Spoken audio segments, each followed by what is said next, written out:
قصتنا بتبدأ ببنت اسمها وينزداي وهي داخلة المدرسة بتاعتها، ولكن أول ما بتدخل كل الناس بتبعد عنها بسبب لبسها الكئيب وكأنها طالعة من فيلم أبيض واسود، وعشان كمان في مدرستها القديمة قتلت 2 علشان اتريقوا على بوجي أخوها. ولما بتوصل وينزداي للخزنة بتاعتها بتلاقي أخوها مربوط فيها وفي بقه تفاحة، فبتتعصب عليه لأنها سابت، وبتسأله ليه ساب صحابه يتنمروا عليه مرة تانية، وسألته مين عمل كده، لكن ما ردش عليها علشان خايف، وحاولت تمسكه علشان تقومه، لكنها زي ما يكون اتكهربت وشافت رؤية للعيال اللي اتنمروا على أخوها، وبتقرر تنتقم منهم، وبتطلع على حمام السباحة اللي هم فيه، وبترمي فيه أنواع سمك شرسة جدا، وبتحذرهم لو قربوا من أخوها تاني هتموتهم. ولما عرفت المديرة رفضتها على طول. بعد كده نقلوها أهلها مدرسة سحر اسمها نيوفرمور، وبنعرف إن أهلها كلهم سحرة، وإن مامتها أصلا كانت في المدرسة دي، وبتقول لها إنها هناك هتتعلم حاجات كتيرة وقوة سحرية جديدة، وهتتعامل مع ناس شبهها، وبتحذرها أمها إنها تعمل مشاكل جديدة لأنها كده اترفدت من 8 مدارس قبل كده، لكن وينزداي بتعرفها إنها هتهرب في أقل من شهر. وبنشوف المديرة وينس وهي متوحدة وكلامها دبش، وبتحذر وينزداي إنها تعمل مشاكل، وبتاخدها توريها الأوضة بتاعتها والبنت اللي هتقعد معاها، والبنت اسمها إينيد اللي بتكون بنت كيوت وبتحب الألوان عكس وينزداي اللي بتحب الأسود. وطلبت المديرة من إينيد تاخد وينزداي تفرجها على المدرسة، وبيروحوا الحوش، وبتقول لها إينيد إنها مدرسة سحرة ومستذئبين، وقالت لها إنها مستذئبة بس لسه ما تحولتش، وسابتها بعد كده علشان تروح تودع أهلها. وفي العربية بتكون متأثرة الأم إنها هتسيب بنتها في المدرسة، وبيسيب الأب إيد في الشارع بنت اسمها سينج وبتكون بتعرف تمشي، وبيكون سايبها علشان يروح لوينزداي ويجيب أخبارها. وبنشوف وينزداي في الأوضة بتاعتها وبتشيل الألوان كلها من النص بتاعها، وبتتضايق إينيد من اللي عملته ده. وقبل ما يمسكوا في بعض دخلت عليهم مدرسة مريبة وطريقة كلامها مريبة، وبتسلم المدرسة على وينزداي وبتقول لها إنها كانت مستنياها كأنها عارفاها من زمان.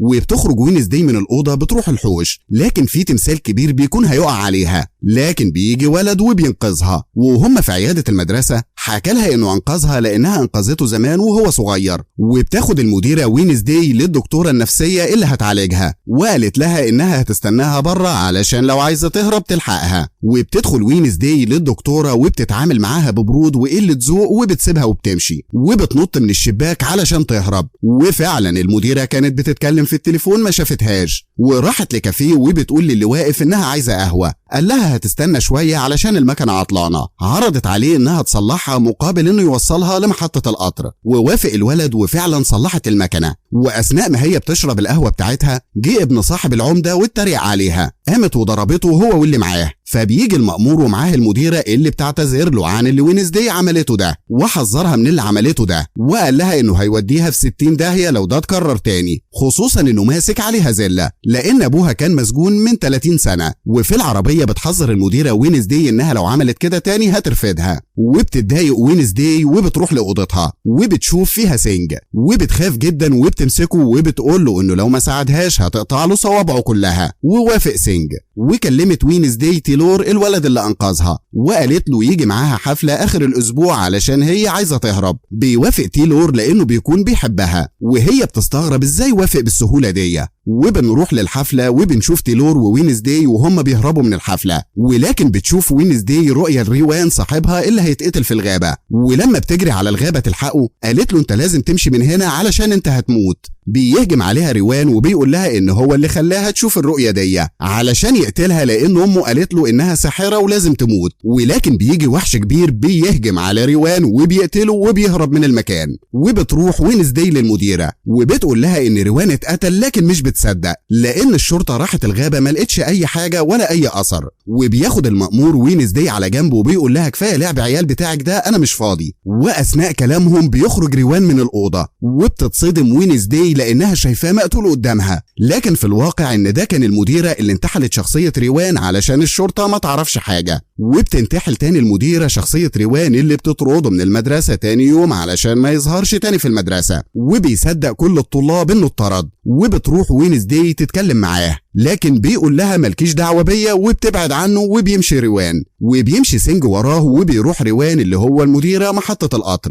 وبيدخل الحمام وبيلبس شخصية تانية علشان يخرج. وبنروح لوينزداي اللي بتروح الغابة ومعاها تيلور علشان يدوروا على دليل قتل روان، وبيلاقوا نضارته على الأرض، وبتعرف إن في حد بيخفي خبر موته. ولما بتمسك نضارة روان بتشوف روان وهو بيتخانق مع حد في الليلة اللي مات فيها، وبيكون في إيده كتاب شكله غريب. وبتروح وينزداي علشان تدور على الكتاب، وبيكون معاها رسم عليها علامة. وقابلت مدرستها اللي قالت لها إن العلامة دي تبع مجموعة اسمها نايت تشايلد، كانت موجودة زمان لكن دلوقتي اختفت. وتاني يوم بيروح الطلاب مسابقة، وبتتسابق وينزداي زي باقي الطلاب، وفجأة بتقع وبتشوف رؤية البنت شبهها جدا لكن لبسها غريب كأنها عايشة في الماضي. وبتقول لها البنت دي إنها المفتاح. وبتفوق وينزداي وبترجع تاني للمسابقة، وبتشوف وينزداي علامة نايت تشايلد على تمثال في المدرسة، وبيكون في ايده كتاب وبتقراه وبتحل اللغز اللي فيه، والباب اللي ورا التمثال بيفتح. وبتنزل وينزداي على مكتبة شكلها غريب، وبتلاقي وينزداي صورة امها وابوها على الحيطة. ولقت وينزداي الكتاب وخدته بسرعة علشان تلحق ترجع اوضتها قبل ما حد ياخد باله من غيابها. ولكن وهي ماشية خبطها حد خبطة افقدتها الوعي، ولما بتفوق بتلاقي نفسها مربوطة في كرسي وحواليها زمايلها في المدرسة، وبيقولوا لها انهم النايت تشايلد وانهم بيتجمعوا في السر علشان محدش يعرفهم، وبيقولوا لها تنضم ليهم. لكن قالت لهم انهم شوية عيال صغيرة، وفكت نفسها بسهولة وسابتهم ومشيت. وتاني يوم سألت وينزداي ولد من النايت تشايلد على صورة ادها لها روان، قال لها انه ما يعرفش هو يقصد ايه، بس الولد اللي في الصورة ده اسمه جوزيف وهو اللي أسس المدينة بتاعتهم. وبتروح لتيلور تسأله عن جوزيف ومكانه،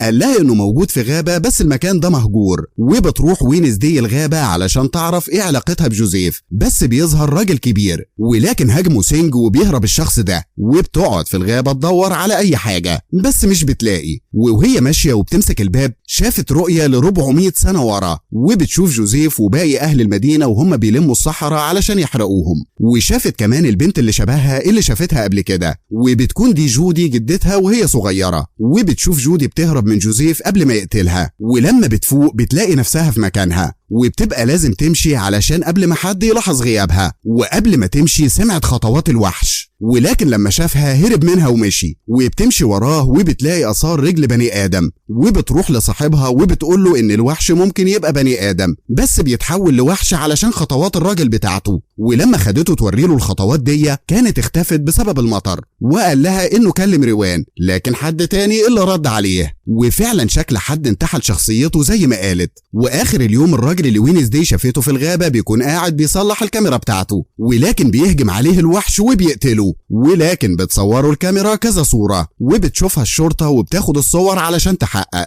وبنشوف وينزداي وهي رايحة المشرحة تشوف جثة الراجل، وبتسمع الشرطة وهي بتقول إن الوحش ده بيقطع عضو من أعضاء كل شخص بيقتله، وبتقرر إنها هتحقق في القضية دي. وتاني يوم بتروح لصاحبها إكسافيور وبتبقى عايزة تقول له إنها هتحقق في القضية، لكن بتشوف خرابيش على رقبته كأنه تعرض لهجوم من الوحش، وبتبقى عايزة تعرف إيه ده. فبتراقبه لحد ما بتروح بيته في الغابة وبتستناه لحد ما بيمشي، وبتدخل وبتلاقي صور كتيرة للوحش، فبتشك إن إكسافيور هو الوحش وبتاخد صورة منهم علشان توديها للشرطة. ولكن وهي ماشية جه إكسافيور وقال لها بتعملي إيه هنا؟ قالت له كنت بدور عليك علشان عايزاك تيجي معايا حفلة. ووافق إكسافيور وخدت وينزداي الصورة للمأمور، وقال لها لو لقيتي دليل واحد للوحش ده هيساعدها. وبتروح المدرسة وبتقابل صاحبها يوجين وطلبت منه يساعدها إنهم يلاقوا دليل لوجود الوحش، ووافق. وراحوا الكهف اللي كان مرسوم فيه رسمة من الرسومات، ولقوا جثث كتير على الأرض وسنة من أسنان الوحش، وخدتها علشان توديها للشرطة. بعد كده بتروح أوضة إكسافيور علشان تاخد أي حاجة من عنده وتعمل تحليل DNA وتقارنه بالسنة اللي لقيتها علشان تعرف إذا كان هو الوحش ولا لأ. وبيدخل إكسافيور عليها وبيقول لها بتعملي إيه؟ فبتقول له الحقيقة وإنها شاكة إنه الوحش. زعل جدا لأنها شاكة فيه، وقال لها الوحش ده بيجيله دايما في أحلامه علشان كده بيرسمه كتير وبيطردها. وبتروح وينزداي للمأمور وبتطلب منه يعملوا تحليل للعينات دي ويشوفها متطابقة ولا لا. وبنشوف سينج بيبعت دعوة لتايلور من وينزداي انها بتدعوه انه يحضر معاها الحفلة، وبتبقى وينزداي مع يوجين علشان يجهزوا ويروحوا الغابة برضه يدوروا على اي دليل تاني. لكن بيجيلها تايلور علشان يروحوا الحفلة، وبيروحوا الحفلة فعلا. وبيقرر يوجين انه يروح الغابة لوحده، وبتكون وينزداي لابسة فستان حلو جدا وبتشد انظار كل الموجودين. وولد اسمه لوكاس بيقرر يعمل مقلب في كل الموجودين وبيوقع عليهم بوهية. وهنا بتشوف وينزداي رؤية ليوجين انه في الغابة وان الوحش بيهجم عليه، وبتروح بسرعة وينزداي للغابة علشان تلحقه، لكن بتوصل متأخرة. وبيكون الوحش هجم على يوجين بس مش بيكون قتله، وبينقلوه المستشفى. وبتروح وينزداي وبتقول له انها هتحقق في القضية وهتعرف مين الوحش. وبترجع وينزداي على المدرسة وبتشوف اهلها اللي جايين يزوروها، وبيروحوا للدكتورة النفسية بتاعتها. وهم هناك بتسأل وينزداي ابوها عن قضية القتل اللي هو متهم فيها، ولكن بترفض امها انها تجاوب وبتسيبهم وبتمشي. وهي في طريقها للمدرسة بتشوف امها وهي بتزور حد ميت في قبره اسمه جاريت وانه اتقتل من 30 سنة. وهنا بنلاقي ان الدكتور انتحر وسايب جواب بيقول انه زور شهادة وفاة جاريت من 30 سنة. فبيقرر المأمور انه يقبض على ابو وينزداي لانه قتل جاريت. وبتروح وينزداي تزور ابوها في السجن، وقالت له احكي لي بقى ايه اللي حصل. وقال لها ان جاريت كان بيحب امها زمان قوي وانه قرر جاريت انه يقتله، لكن امها دفعت عنه وقتلت جاريت، وهو مسك منها السيف علشان التهمة تبقى عليه هو. ولما بترجع وينزداي بتلاقي امها في المكتبة بتاعة نايت تشايلد، وسألتها عن سبب زيارتها لجاريت، وقالت لها انها الحقيقة، وقالت لها امها نفس الكلام. ولكن بتحس وينزداي ان في حاجة غلط، وبتحس انه مات مسموم. فبيقرروا يطلعوا الجثة ويشرحوها، وبيروحوا القبر وبيقطعوا صباعه علشان يحللوه. ولكن بتوصل الشرطة وبتحبس وينزداي وأمها. وبتشوف وينزداي رؤية لليلة اللي مات فيها جاريت، وبتشوف أبوه وهو بيديله سم علشان يحطه في المشروب اللي هيتوزع على الطلاب. ولكن وهو بيتخانق مع أبوها اتكسرت إزازة السم وتسمم. فبتقرر إنها تروح للعمدة تاني يوم وتحكي له على الحقيقة. وقال لها العمدة إن كل اللي بتقوله صح، وإنه عارف بس مضطر يخبي ده علشان أبو جاريت كان ليه معارف كتير وطلع أبوه من السجن. وبتحكي وينزداي لأمها عن الرؤى اللي بتشوفها، وبتقول لها إنها زمان كانت بتشوف رؤى، وإن جودي هي اللي هتدلها إزاي تستخدم الرؤى دي صح وتتحكم إزاي في القوة دي.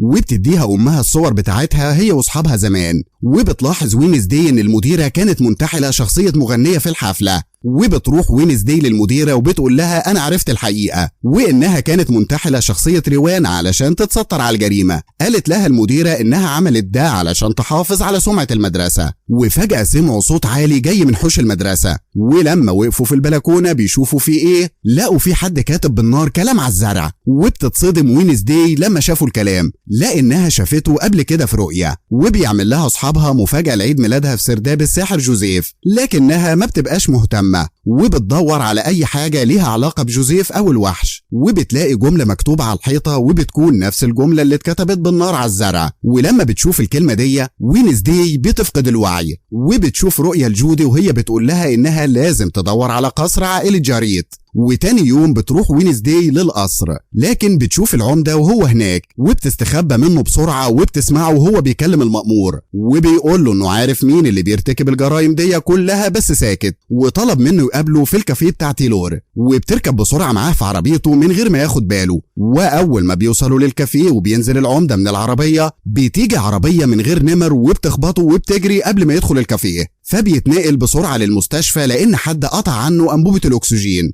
وبعدين بنشوف وينزداي وهي بتكدب على إنيد وتايلور وبتقول لهم يخرجوا سوا، لكن بتاخدهم قصر جاريت واتضايقوا علشان ما كانتش قايله لهم، وقالت لهم إن دي الطريقة الوحيدة اللي هتعرف تجيبهم معاها علشان يساعدوها، وبيضطروا يوافقوا. ولما بيدخلوا بيلاقوا إن لوريل أخت جاريت لسه عايشة، وبتشك وينزداي إن لوريل هي السبب في كل اللي بيحصل، وبتاخد معاها اللعبة بتاعت لوريل. وبيهربوا لما بيسمعوا صوت الوحش علشان خايفين لحسن يقتلهم. فبيروحوا على القبو بتاع البيت وبيلاقوا فيه كل الأعضاء اللي كان بيقطعها الوحش من اللي بيقتلهم، وبيشوفوا العربية اللي قتلت العمدة وبيهربوا. لكن بنشوف تايلور وهو واقع على الأرض ومجروح في صدره، وفجأة بيظهر إكسافيور وبيروحوه البيت علشان يعالجوه. وبيوصل المأمور على البيت وبتطلب منه وينزداي انه يروح قصر عائلة جاريت وبيوافق. ولما بيروح القبو مش بيلاقوا حاجة، وبيقول لها انه زهق منها ومن لعب العيال بتاعها وقال لها ابعدي عن ابني. وبنروح للمدرسة وبتكون المديرة مستنياها وبتقول لها انها هترفدها، وبتحكي لها وينزداي عن الحقيقة وبتطلب منها فرصة أخيرة علشان تنقذ المدرسة. وبتوافق المديرة وبتطلع وينزداي على أوضتها وبتتفرج على اللعبة بتاعت لوريل، وبيقع من اللعبة صور لوينزداي، فبتفهم ان لوريل كانت بتراقبها. وتاني يوم في جنازة العمدة بتلاحظ ان في شخص غريب بيراقبها، ولما بتمشي وراه بيهرب منها لكن بتقفشه. وبنكتشف انه عمها ويستر وانه جاي المدينة علشان يطمن عليها، وحكيت له انها بتطارد وحش غريب والوحش ده عمال يقتل في الناس. ولما وريته صورة للوحش قال لها ان الوحش ده اسمه هايد، وهتلاقي عنه معلومات كتيرة في مذكرات الشخص اللي أسس مدرسة نيفربور وتحديدا في المكتبة. وبتقول له انهم هيروحوا المكتبة بالليل، وبتروح بالليل المكتبة فعلا وبتلاقي ان في فعلا مذكرات عن الوحش هايد ومعلومات عنه بتقول ان في شخص هو اللي بيتحكم في الوحش ده. وقررت انها تراقب اكسافيور علشان تعرف مين اللي بيتحكم فيه. وهي بتراقبه اتصل بالدكتورة النفسية وبيقول لها انه شافها بتموت في الحلم ولازم يشوفها. وشكت وينزداي في الدكتورة وراحت لها وبتتوقع انها اللي بتتحكم في الوحش، ووريتها اللعبة بتاعت رويال وقالت لها انها السبب في كل اللي بيحصل. ردت الدكتورة عليها وقالت لها انت مجنونة وان ما تعرفش اي حاجة من اللي بتقول عليه ده، وطردتها. وبتروح وينزداي مع تيلور السرداب بتاع جوزيف، ولما بترجع اوضتها بتلاقيها مكركبة اكن حد كان بيسرقها. وفعلا لقت المذكرات مسروقة وسنج حد طعنه لكن خدته وحاولت تعالجه، وعمها فعلا انقذه. وبتسأل سنج مين اللي عمل كده، قال لها معرفش. وراحت للمديرة قالت لها المديرة ان الوحش خطير جدا وممكن يقتلها عادي. وراحت وينزداي لاكسافيور وقالت له انها عرفت انه الوحش لانها لقيت عنده نظارة يوجن وسلسلة الدكتورة النفسية، وده بعد ما لقوا الدكتورة مقتولة الصبح. وحاول يدافع عن نفسه انه مش الوحش، ولكن جات الشرطة تقبض عليه. وبتروح وينزداي لتيلور وبتقول له انهم لقوا الوحش وبيقربوا من بعض. وبتشوف رؤية ليلة قتل الدكتورة النفسية وان تيلور هو اللي قتلها وان هو الوحش. ولما اتقابلوا في الغابة قالت له وينزداي انها اكتشفت حقيقته وانه هو الوحش، ولكن انكر ده باسلوب لطيف. وهنا جت زميلة وينزداي وبقوتها الخارقة نيمت تيلور مغناطيسي، ولما صحي لقى نفسه في أوضة إكسافيور في الغابة وحواليه وينزداي واصحابها، وقرروا يعذبوه علشان يعترف. ولكن صحابها اعترضوا لأنهم ممكن يحبسوهم علشان بيعذبوه، ولكن مش بتهتم ولسه هتبدأ تعذبه. دخل المأمور وكان هيحبسها لأنه في الاسم حذرها ما تقربش من تيلور تاني. وتيلور بيروح لوينزداي قبل ما تخرج من الاسم وبيعترف لها بالحقيقة وبيقول لها إنه الوحش فعلا، لكن مش هتعرف تثبت ده. ولما بترجع المدرسة بتحاول تقنع المديرة ان تيلور هو الوحش فعلا، لكنها مش بتصدقها وقالت لها انها مرفوضة وهتمشي تاني يوم الصبح. وتاني يوم المديرة بتوصلها بنفسها وبيعدوا على يوجن في المستشفى علشان تودعه. ولما بتوصل المستشفى بتلاقي يوجن اخيرا فاق وبيقول لها ان الشخص اللي كان موجود عند الكهف كان لابس جزمة حمراء. وافتكرت وينزداي ان اللي بتلبس جزمة حمراء هي مارلين المدرسة بتاعتها، وبتطلب من المديرة فرصة أخيرة قبل ما تمشي، وبتطلب منها تنتحل شخصية تيلور علشان توقع مس مارلين في الكلام. فبتوافق المديرة وبيرجعوا للمدرسة بسرعة، وبتروح على أوضة مارلين وبتواجهها إن تيلور قال لها الحقيقة. فبتبدأ مارلين تقول لها الحقيقة وبتقول لها إن لوريل أخت جاريل وإنها السبب في كل اللي بيحصل، وإنها بتعمل كده علشان ترجع جوزيف من الموت ويقضوا على كل السحرة. وهنا ظهرت المديرة بشكلها الحقيقي وبتقول لها انها اكتشفت كذبتها اخيرا وهيحبسوها. ولكن فجأة بتهجم عليها لوريل بحقنة فيها سم وبتقتلها فعلا، وبتخبط وينزداي على دماغها وبتفقد الوعي، وبتربطها قدام مقبرة جوزيف وقدامها لوريل وبتقول لها انها هترجع جوزيف من الموت وهيقضوا عليها، وبتعورها في ايديها وبتحط نقط من دمها على القبر وبتقرا تعويذة. وبيحصل حاجات غريبة في القبر، وعن طريق الاعضاء المقطوعة اتكون شكل جوزيف اللي اول ما بيشوف وينزداي بيفتكرها جودي اللي قتلها من 400 سنة وبيبقى عايز ينتقم منها، وطعنها في قلبها وبيسيبها تموت. وبيروح المدرسة علشان يقتل بقية السحرة. وهنا بتظهر جودي لوينزداي وبتقول لها إن المدرسة محتاجة لها، وقالت لها إنها هتعالجها علشان تروح تنقذها. وفعلا عالجتها وجريت على المدرسة، لكن بيقابلها تايلور اللي بيتحول لوحش وبيهجم عليها وبيقول لها إنه هيقتلها. لكن هنا بتظهر إنيد بعد ما اتحولت لذئب وبتهجم عليه إنيد، وبتروح وينزداي بسرعة للمدرسة علشان تنقذها من جوزيف، وبتمسك السيف علشان تحاربه بيه لكنه بيكسره لها وبيهجم عليها وبيكون هيقتلها. لكن بتظهر بيانكا صاحبة وينزداي من وراه وبتقتله، فبيلف لها وبيضربها وبيرجع تاني لوينزداي علشان يقتلها، لكنه بيتصدم انها بتطعنه في قلبه وبيموت للأبد. وبتظهر لورين وهي في ايديها مسدس وبتبقى هتقتل وينزداي، ولكن بيهجم عليها النحل بتاع يوجين وبيفضل يقرص فيها. وبكده يكون مات جوزيف ولورين، وتكون كمان انتهت الدراسة السنة دي، وهيروح الطلاب في اجازة طويلة قبل ما يرجعوا للسنة اللي بعدها. ووينزداي راجعة البيت بيجيلها رسالة من شخص غريب بيقول لها انه هيقتلها في يوم من الايام وانه بيراقبها. وبتتخض وينزداي لانها بتكون فاكرة انها قضت على اعدائها، وقررت انها لما ترجع تاني المدرسة هتحقق في الموضوع ده، وبتكمل طريقها للبيت علشان تستمتع باجازتها. وبكده يكون مسلسلنا خلص.